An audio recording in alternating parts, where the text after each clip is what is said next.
What has happened, what is being witnessed in Kenya is a total, it's not even an illegality, but it is a total violation of the constitution of this country. First of all, the constitution is very clear. Article 180 says that the county governor shall be elected on the second Tuesday of August after every 5 years. Then the laws of this country, the election laws, are equally very clear. Article 55B, Section 55B, there are only 3 ways that an election can be postponed. 1, in the event that there's a serious breach of security, that those elections cannot be held.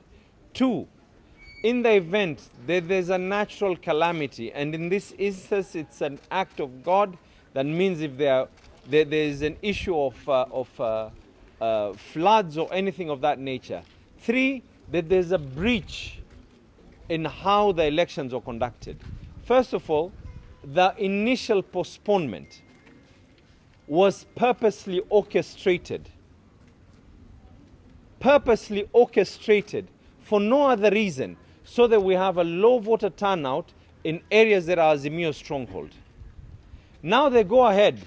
I don't know what act they're using, but the so-called chairperson, who I insist these are grounds for that person to be removed from office, they go ahead and they now call this election a by-election. A by-election in law is in an instance where a sitting person of that office has been impeached, a person who is in that particular office has died, has resigned. In that instance, then yes, there's going to be a by-election. The election that were illegally and unconstitutionally postponed, and right now again, they're claiming that they have to be postponed at a date for them to be announced yet again. These are not a by-election. These are part of the general election. This is the worst chair of a commission that this country has ever seen. The worst. And let me tell you now what the repercussions are going to be for the people of Mombasa and Kakamega as well. We're now expecting development in this county to be delayed because of an individual choice. The act, the election act that governs, that the IBC follows, is very, very clear that such decisions need to be done in a situation where they have a majority quorum. This was not done by anyone else except an individual, Chibukati. And now what we are telling them, we know what their plans are. Our opponents have been busy chest thumping, that they insist people to be changed, people to be removed, and everything else.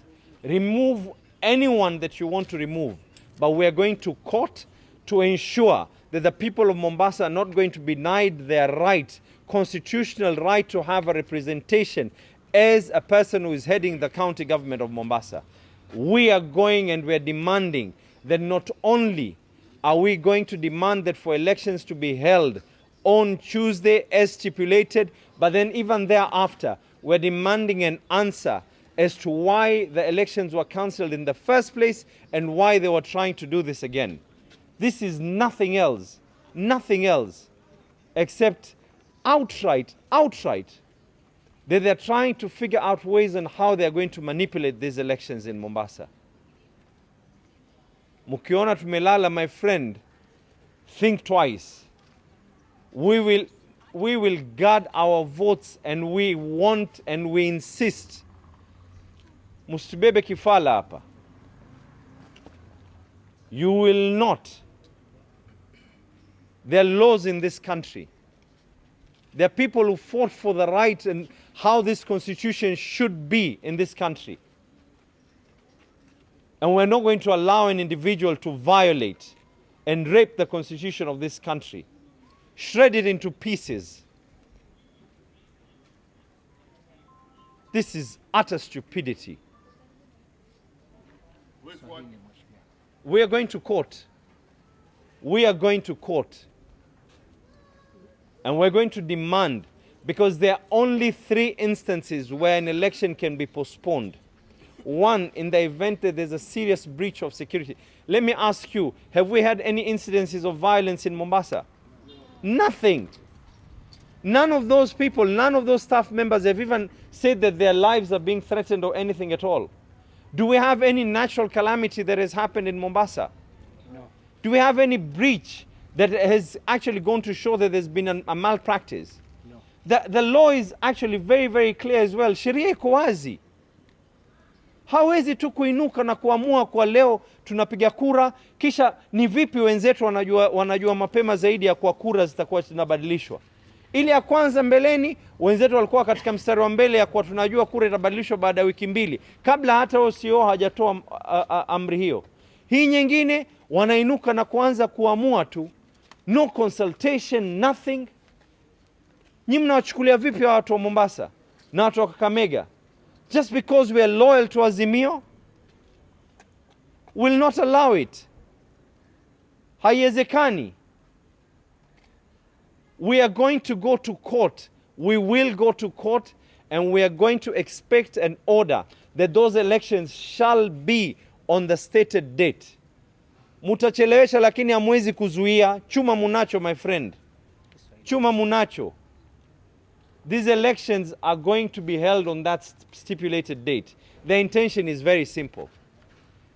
They are in their wild imagination hoping and praying that the Supreme Court ruling will rule in their favor, ili waingie, waweze kubadilisha hizi mambo zao vile wanavyotaka, waweze kucontrol Mombasa, waweze control zile county nyingine.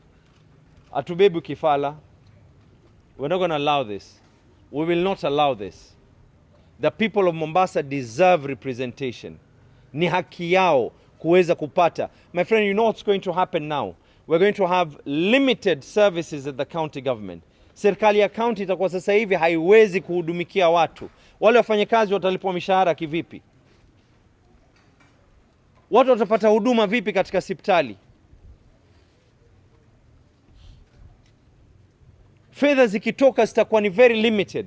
The current governor ambaye kwamba lazima aweze hand over the instruments of power kwa yule atakayeapishwa baada ya watu wa Mombasa kuweza kuchagua, role zake sasa hivi kazi yake ni limited. You're denying us this right because of your personal greed. Will not allow it. In Mombasa, my friend, we are telling you, Chebukati and those who are behind you and those who are using you as a cover, we are telling you, we are ready for you. Tuko tayari. Uamuzi ni watu, uamuzi si mtu mmoja, uamuzi ni watu. Kuna watu waliopigania hii katiba ili tusiwe na mambo kama haya. There was a time when it was only one voice aweze kutangaza ya kwa election ni lini. Katiba ilibadilika, watu walimwagika damu, watu walitoa jasho lao, hii katiba ikawekwa, akiwemo ni Raila Amolo Odinga. We will not allow you to violate it.